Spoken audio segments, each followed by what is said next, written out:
Hello, word nerds. Happy Tuesday. Just as she clicked the button, I'm like, oh no, I don't know what day it is anymore. It's Tuesday, and we're here. It's also St. Patrick's Day, and we are doing a bonus extra write-in because let's all spend some time together. So today we're going to be doing things pretty much as we normally do, with a few different sprints, a few different prompts, and then we will write together for 20 minutes at a time and hopefully get a little productivity stuff going. I know a lot of people are kind of struggling to get their heads on straight and stay in a creative mode right now, and that's totally okay. So we're all just gonna do things, see how it goes. But I don't really know what else to say because we last saw everyone like 2 days ago. Yeah, if this is your first time joining us for one of these, welcome. We're so glad you're here. And maybe the weekday works better for you and that's why you're here. And that's great. We're so happy. What we usually do for these is we set amounts of time to write, and then there's a writing prompt, and you can use it or not, totally up to you. But if you are feeling a little less inspired, it's there to help you. And then we write for 20 minutes usually, and then maybe the last sprint is a little shorter typically. We check back in, share our word counts, talk about how it's going. You are welcome to ask any reading, writing, bookish related questions in the discussion section, or if there's just anything you want us to chat about regarding books and writing, just be like, world building. And we'll talk here. We're game. Yeah, we'll talk about whatever you want us to talk about in between the word sprints, as long as it relates to books and writing. No creepy questions, please. Yeah. So we'll probably start the first sprint in like 4 minutes. Sounds good. I'm just retweeting Kaylin from the WordNerds account. So people can see that we're doing things. So we've got recurring guest word nerd Kyra with us today. Welcome. Hey.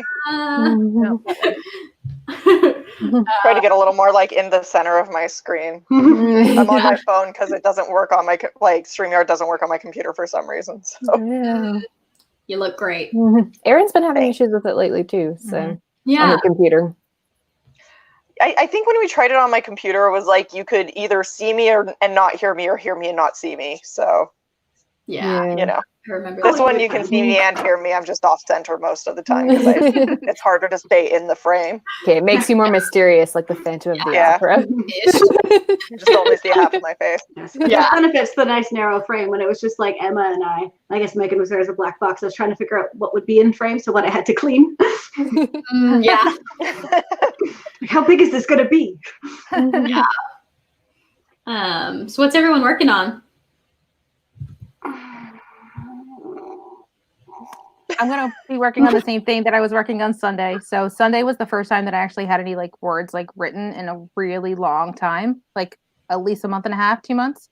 And I've been up like too late every night since writing too. So I'm going to keep that momentum going and hope that I get something new done today. That's awesome. I'm probably going to do a little bit of work. I am currently organizing this like online book festival thing for the words, because we're hoping to like help promote some authors who've had to cancel some stuff due to all the things. And so I've been talking to some authors today, and it's been a lot of fun. So I'm going to do a little bit more of that, and then I'm going to write things. Nice. Yeah. So me and Kyra are both revising the same book as I see us both in the Google Doc for it. Where are you at? I'm in chapter 30. I'm in chapter 20. Go team. Yeah, if you didn't know, Kyra and I write books together, and we're revising that book. And Emma? Yeah, I'm just drafting. I wrote like 160 words last week because my only goal was to like finish the chapter that I'd been on for forever, and I did that. So now I finally get to move on to the next chapter, which I'm kind of like at the end of like the climax of the book. So now I get to do all the falling action, which is one of my favorite things to write. So yes, I'm excited. I love it. I was like, aren't we done here? Oh, do we have a prompt? We do. Where did I put it? Okay. Luck of the Irish. Your character makes a bold move that pays off at the last second. And I will post that. Or Megan's already typing. She can just do it. It's fine.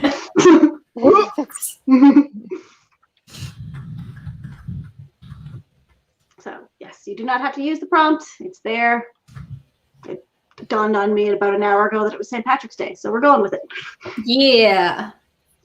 All right, so we're at the 40. We're gonna write things. Ooh, Check for back 20 in minutes. 20 minutes.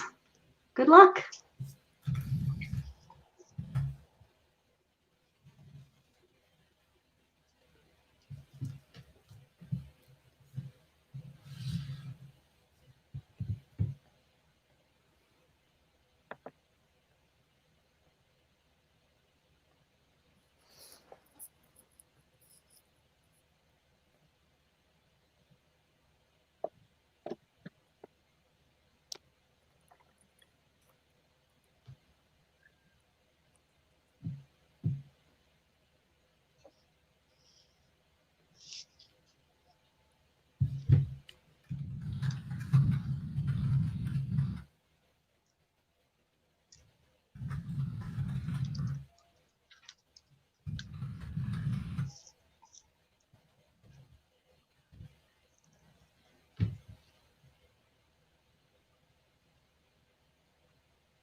And time.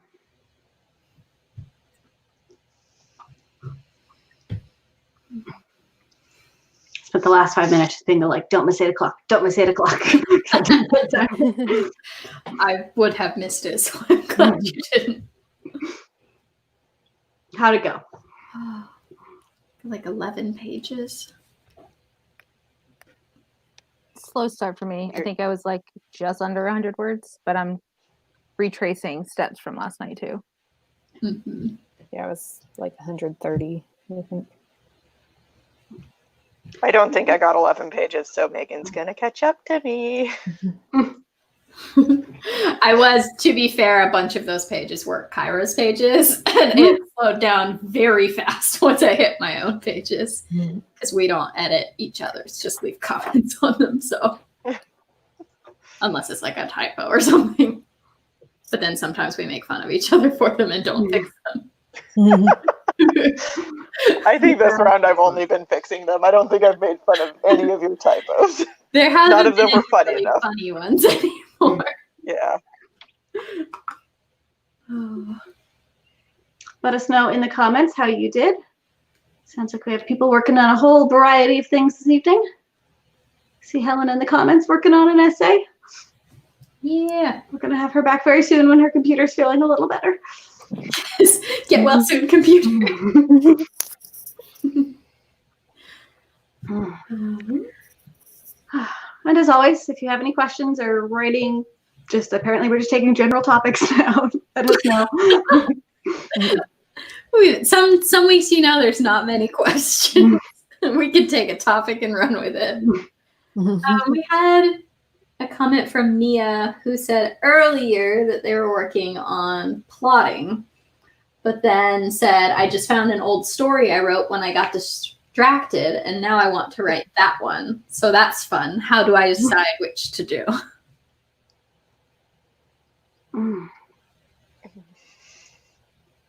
I think that's the tough question every writer asks themselves at some point all the time. Like, shiny new idea or plotting something that you probably should be plotting? Part of me feels like if you're only plotting and the other one's written, there's nothing wrong with going back and working on the written one for sure. I know how I plot, Yeah. and I plot really, really heavy all throughout the entire thing, and I restructure constantly. So I don't know. It's I don't know. Yeah, the advice is usually like finish what you start, so it'd be like stick with what you'd already started. But this is like you're going to be closer to finishing that other one. So I say try it, and then if you get bored, you can always go back to plotting. Like if it feels like, oh, I was using this as a distraction and it's not more fun, you can always go back, because plotting, it's not like you won't come back to it, like you're gonna need to plot eventually. Yeah, depending on this, like the actual stories, this can be the kind of thing where you may be able to go back and forth and not just stick to one because they're in drastically different stages. So assuming the voice isn't too similar, something isn't too similar that you're going to get confused and muddle up which characters go in which story, then you might be able to do both. I was going to say the same thing, especially like I find sometimes I need to spend more time plotting than I maybe like want to, like I want to just get started writing the book. So maybe that'd be a way to like keep like letting the idea kind of like sit and percolate and plot some more while you just like have fun with this other thing. Yeah, we did have some clarification. It's just the first chapter is written, so it's not the whole book written, but still. Yeah. I stand by it. Try it out. It might help you Jasmine. like get your ideas flowing, and then suddenly you'll be able to like plot the other book better too. So Jasmine in the comments says flip a coin. Yeah, I was gonna say that. Also a solid choice, honestly, if you're not sure. Yeah, and it may be one of those things where you flip a coin and immediately know which one you're hoping it'll land on. Right. That's like the Nothing. trick that like I didn't Yeah. even know about until like somebody mentioned it like I think like 2 years ago, and I'm like, that makes so much sense. Like if you're disappointed in the answer of the flip of the coin, you know that you should be doing what makes you happy. Yeah.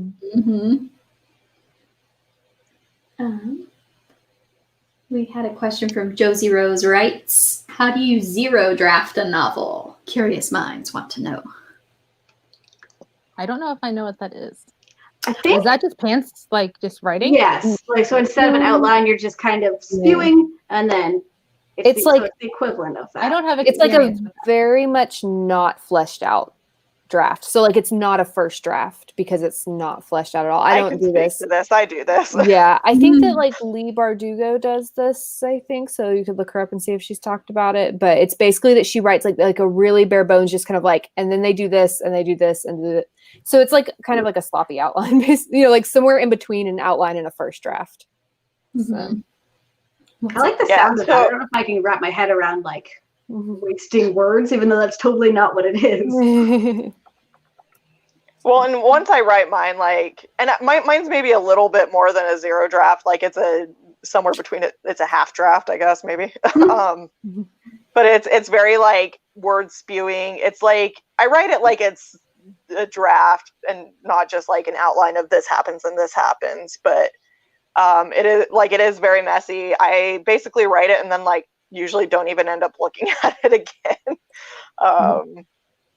Not deliberately. Usually I just by the time I get to the real first draft, it's like, okay, well now I know who the characters are and vaguely what some of the major plot points are.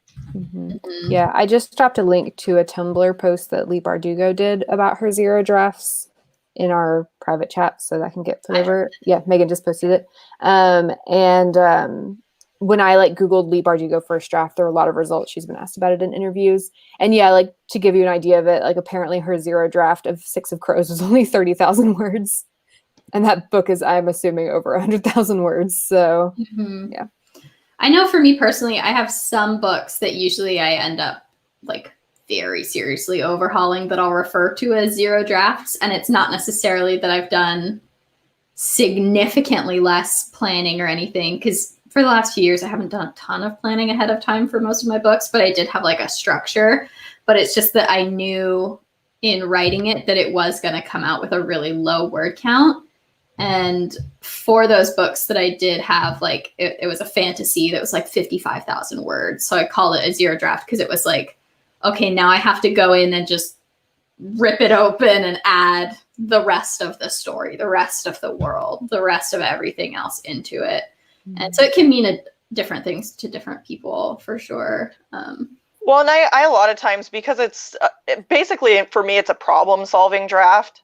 And I very frequently will write myself into like a pretty serious corner where to get out of it, I'll have to be like, oh, I needed to introduce this character. And I'm not going to like at that point go back to the beginning and like have that character there from the beginning. Usually in my zero drafts, there are like at least 5 characters who just show up in the middle of the book with like, and then in the next draft, I have to go back and, you know, make them exist from the beginning. But yeah, definitely. I do this. The zero draft is about like encountering those things for me. Mm-hmm. Yeah, giving yourself kind of a free space to be like, oh, well, it's a zero draft, so I can just say, now we're in this room and I can fix it later, is definitely very freeing. Yeah, I was reading this post from Lee Bardugo, and she talks about how like she does a lot of little placeholder things, like insert awesome scene here, just so that she knows to go back and do it later. I still do that too, even with the amount of plotting that I do. But the idea of like pantsing it or doing like a zero draft, it makes me so anxious. Yeah. Like she does say that he actually does have an outline. So okay, because she sold Six of Crows on oh my gosh, proposal. Yeah, I was like, my mind is gone. I got you. Proposal. I was like, prospect? That's not it. She sold it on proposal, so she had like the proposal and an outline, but she still did a zero draft. So so it can be a lot of different things, like Carter said. Yeah, let us know in the discussion section if you plot or pants. We had Jasmine said, pants are for life. I outline when I'm doing official work, nothing more. Sunai Eyes, like Cole said, I can never just go into something unplanned. I lose interest / inspiration really quick. Yeah, so let us know how you like to do your early drafts. And I think we could just jump right into our next sprint because I have a whole 23 seconds to say the prompt. Yeah. So for our next prompt is going to be your luck changes. So look back at the last scene you wrote and figure out what the worst possible thing that could happen next is. Do that. Just generally just decent writing advice. That's basically my entire writing process.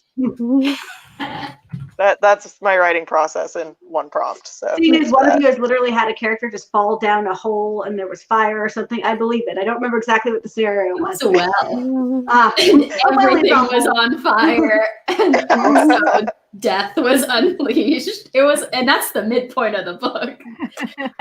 Well, and that was when Megan. Okay. Story after. Story Yeah, after. story time. We will be back at the 30. Happy writing. Ah.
time. I try to do it as non-alarmingly as I can. Ugh, revisions. All right.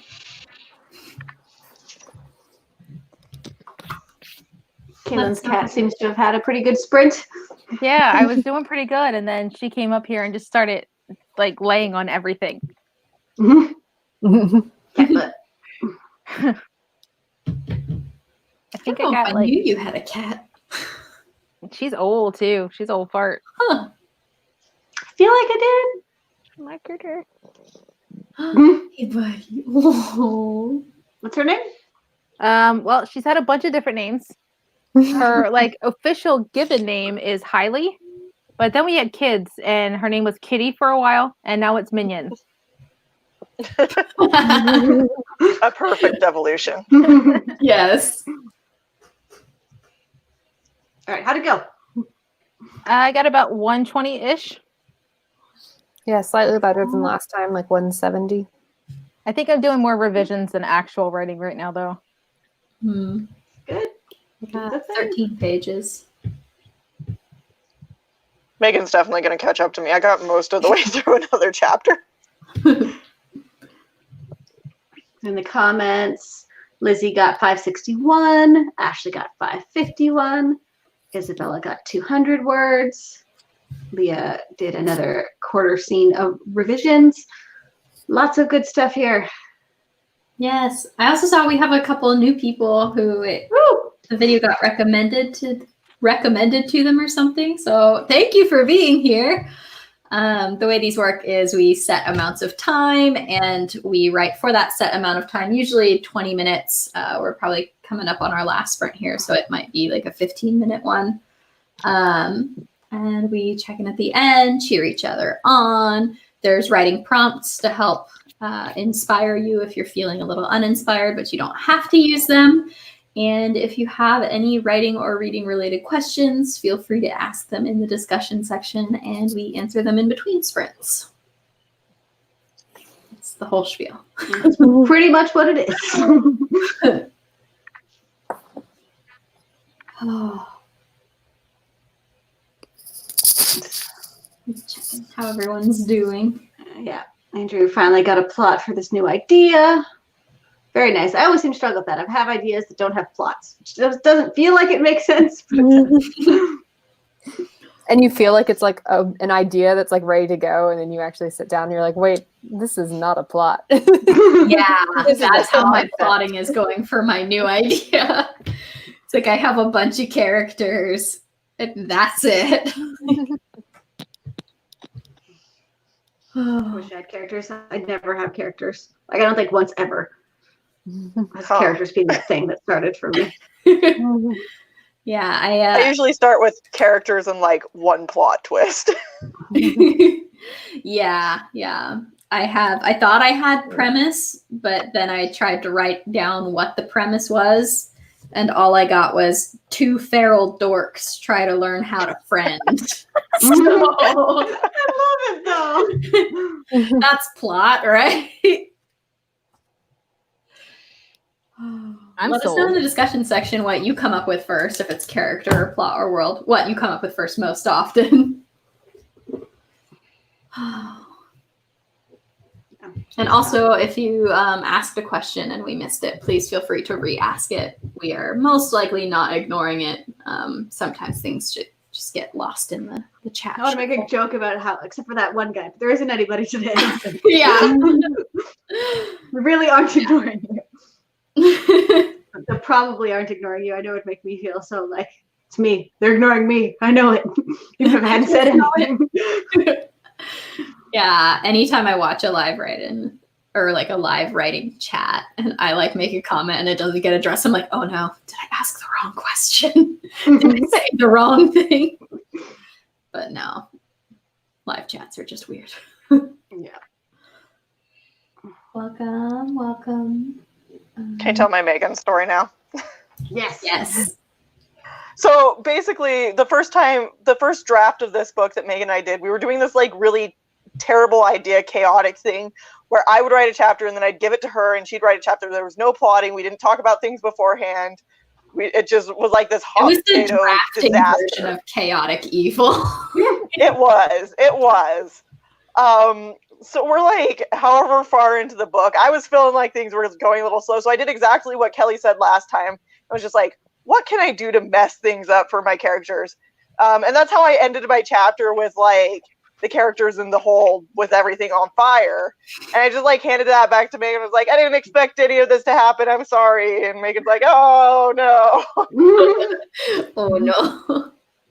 But Yeah. but that's one of the only scenes from the first half of the book that like is still in the book.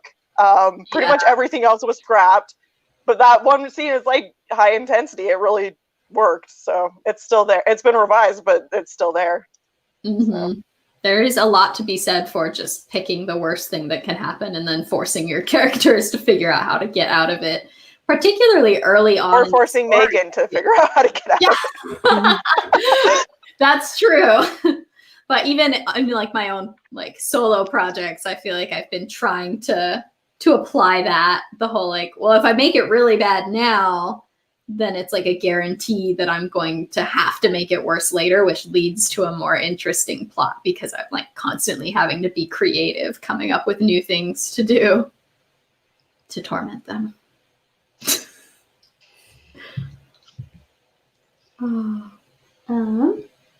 We've got a couple questions. AT asked, do you have any advice for comic/script writers? I don't think we can super speak to the technical side of things, but I feel like the important things about story are going to transfer through either way. Save the Cat was written specifically for script writers, but is also great advice just for general storytelling.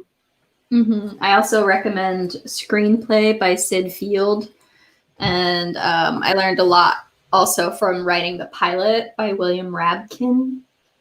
So definitely recommend those. I am not a professional screenwriter in any way, shape, or form, but I do enjoy dabbling on occasion. So those are my two recommendations.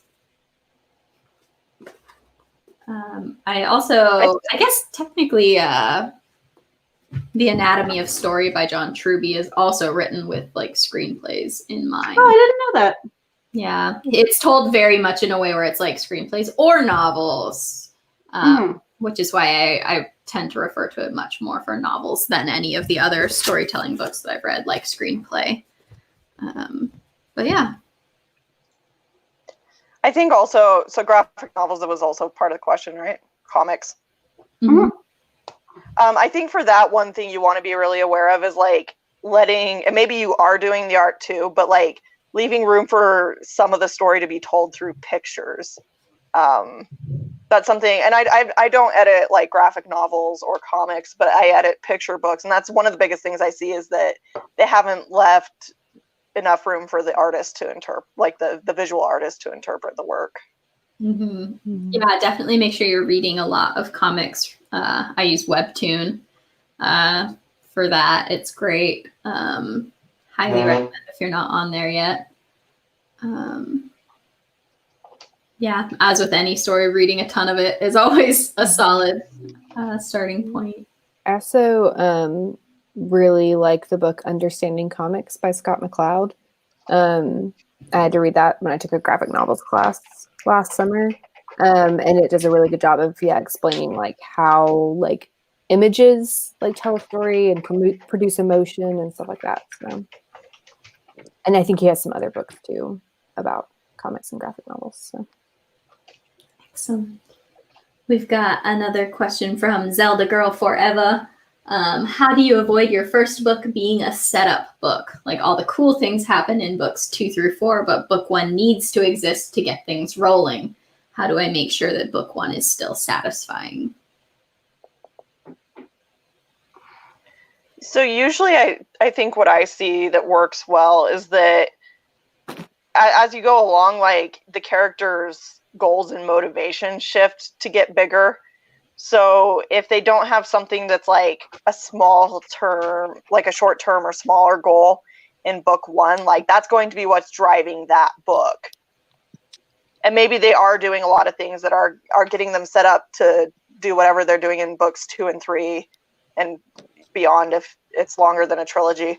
But they still have something actively that they're working towards. And then usually by the end of book 1, that's completely changed because all this other stuff has come along and gotten in the way. So you can kind of escalate their goals as well. But that's, I think, a good way to start thinking about how to make your first book still satisfying. Yeah, I think series is actually the topic of the upcoming live chat, right? Like, It is. yeah. Sunday. So like for me, so like I was writing a book for it's been a good chunk of years now, but I was trying to like fit way too much into one, and I realized it probably would have made more sense as like a small series. So writing the first book now, I feel like I lent each book a very specific theme. So instead of having like one book with a beginning, middle, and an end, I kind of like expanded it into 3, and each book has a very specific theme that I'm trying to play off of. So I do kind of struggle now with the first one, thinking, okay, like all of the really good stuff that I'm really looking forward to writing is happening like at the end of like what would be the second book. But I need like struggling to try to like find those pieces that like fit the puzzle to get it to where people actually want to read it. And it's not just like a prequel that is just set up for the rest of the series. It's tough. And I'll say, like, I mean, obviously you need to make sure that the book has a conflict in it, or else it's not like a full story of its own. But think about like what kind of conflict the first book could center that would help you to set up the world and some of the future stuff so that you are doing both things at once. Because that's what you really want to be doing in book 1, is setting stuff up while having some sort of conflict that your characters are dealing with. And if you can find a way to have the conflict kind of, I guess, be not an echo. What am I looking for? Kind of like a little seedling of A microcosm. a microcosm of what the real conflict is going to be. It's like, say your character is like, oh, I don't want my sister to be mad at me. And then you're like, well, the big conflict is going to be your sister's the bad guy and wants you dead or something. Just like, some, it's a very small example, but of how you can make it be, oh, we're going to take this thing that your character thought was the conflict and multiply it by 1,000 to be like the actual conflict of the story. And they're going to realize it at the end of this book. Also keep in mind that while you know about all these exciting things that are going to happen in books 2 through 4, your readers won't know about any of that, which is a double-edged sword, because for one thing, you need to make sure that, yes, this book is interesting enough and you're not just relying on, oh, I know there's going to be exciting things later, because your readers don't know there's going to be more exciting things later.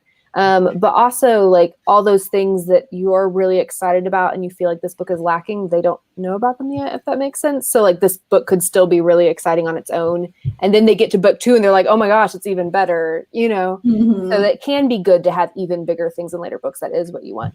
Also, if you're writing, if it's fantasy, I would recommend There Will Come a Darkness by Katie Rose Poole, because that book is a lot of, like, setup, but it's also still a really, like, interesting story on its own and has plenty of tension of its own and conflict of its own.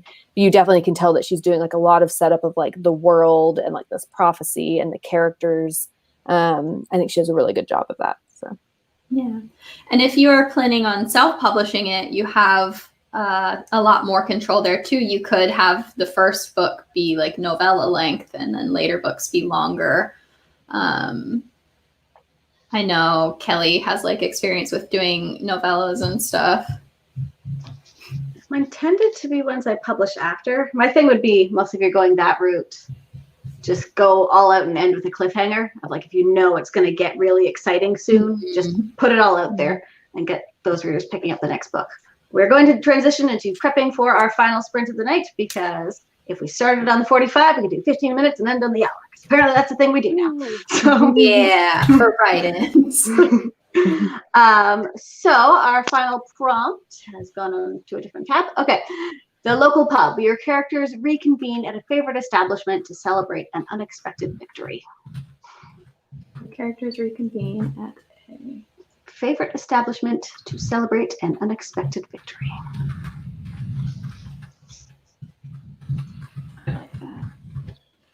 All right. Victory over that really horrible thing you did to them.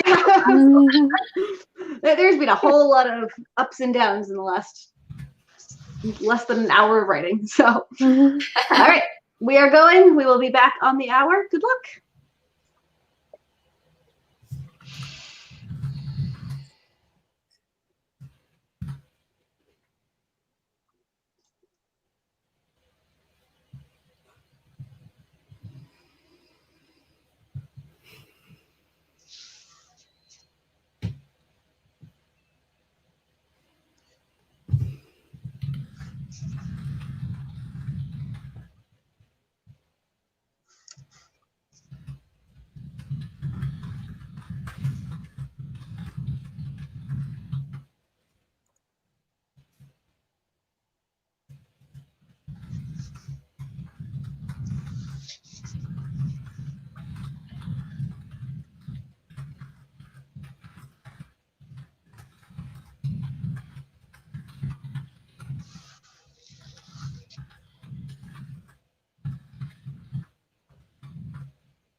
And that's time.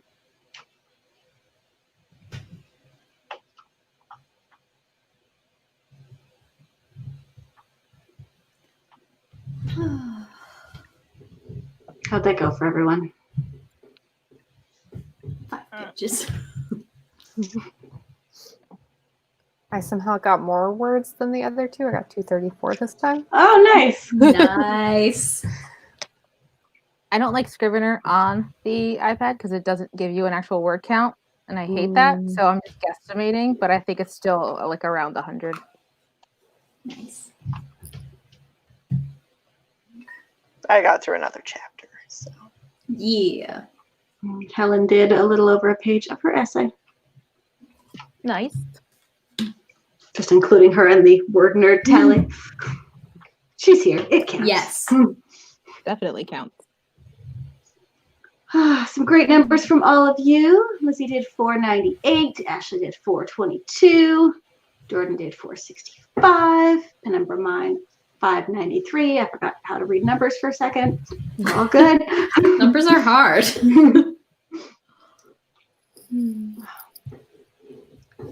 Leah finished revising her scene. Very nice.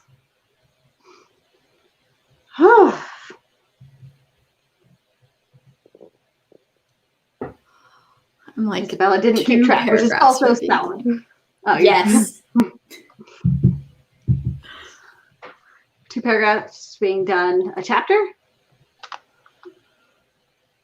Or Yeah. Kyra? Yeah. Sorry. What was, No, I'm like 2 paragraphs from finishing off this chapter. And so it's like, oh, it's like, how much is going to need to be changed in these 2 paragraphs? Because if it's not much, I can do it while we wrap up. But if it's a lot, I can't. All right, everyone talk. is it one of your chapters or one of mine? It's one of mine. So it's like actually So there changing probably won't things. be anything to change. It's probably perfect. That has never once been true about my writing.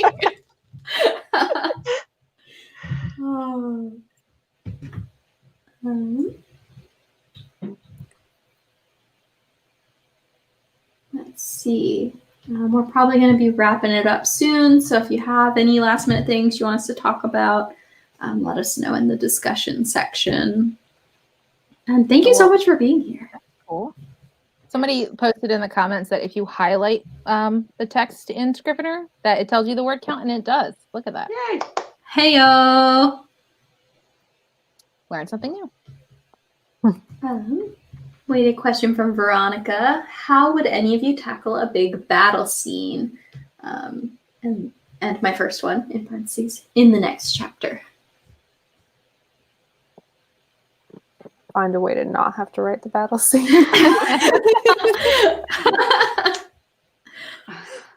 don't know. Right now, my battle scenes has a lot of like parentheses, like find cool weapon here, like insert badass move here. Like it's a lot more. Okay, I'm gonna do that next draft. Yeah, I find like I did some like battle fighting scenes earlier in this draft and like a few chapters before the one I'm on now, and like it seemed like every single like scene and character point of view they were doing like the exact same moves and stuff, and I was like, I'll fix this later.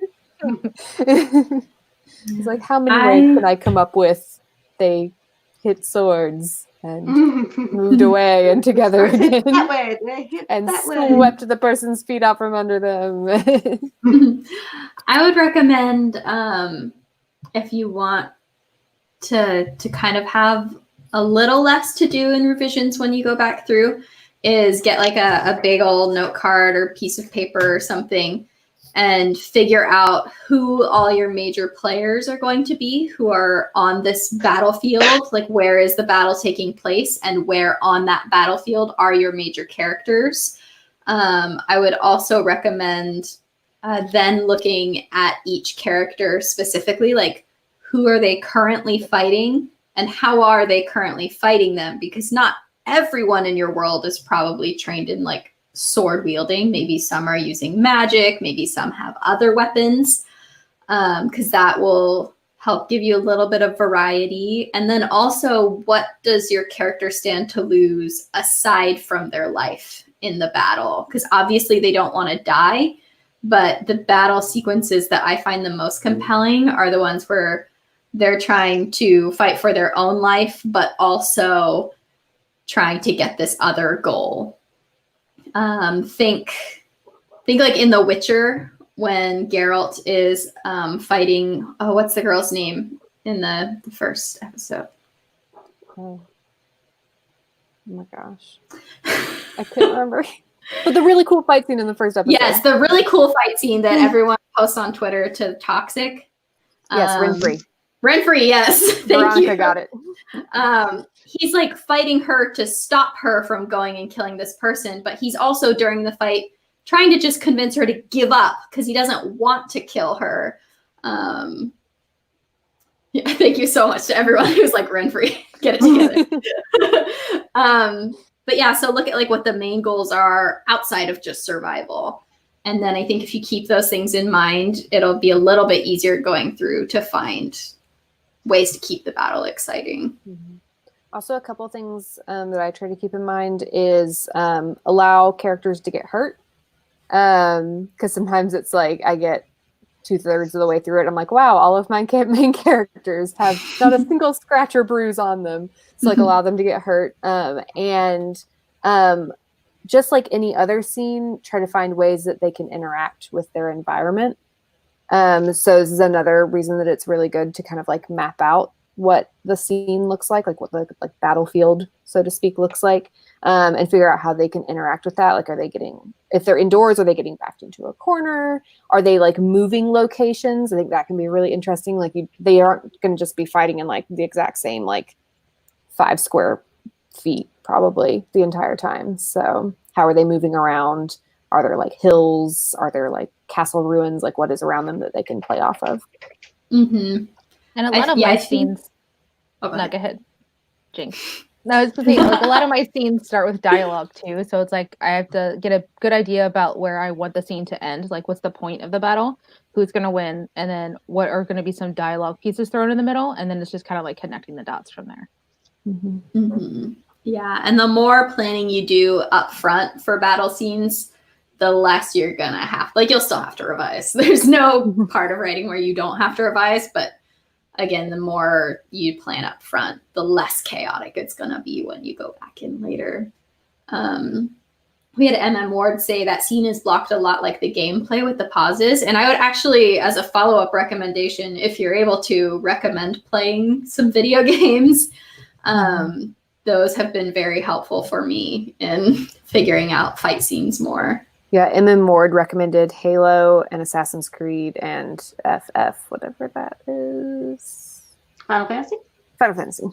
That's probably it. As like games for motion tracking and battle sequences. So. Solid. For sure. All right, we are good. Thank you all so much for joining us. This was a lot of fun. I would not be shocked if we have some other weekday write-ins through all of this quarantine goodness, because it's very nice spending these evenings with you as we're all locked away with our families. So we will be back. There was somebody said something where it was like, just because we're quarantined doesn't mean it means like disconnect from people. So stay connected. So reach out on, social media, reach out to like friends, Twitter, Facebook, live stream with us, or videos and everything like that. So still stay connected. I saw someone on Twitter, I forgot what they called it. They came up with a fun word for like socializing over the internet, because they were talking about if they were currently watching the Dropkick Murphys with their friend on the East Coast, because they were all just socializing and doing things together from their own house. So we're going to find more and more ways to do that over the coming weeks, I am sure. So thank you again. We'll be back on Thursday with a regular video, and then on Sunday with our next live chat, where we are talking about whether your story should be a series or a standalone. So that will be a lot of fun. Don't forget to like and subscribe, and we will see you all next time. Bye. Bye. Bye.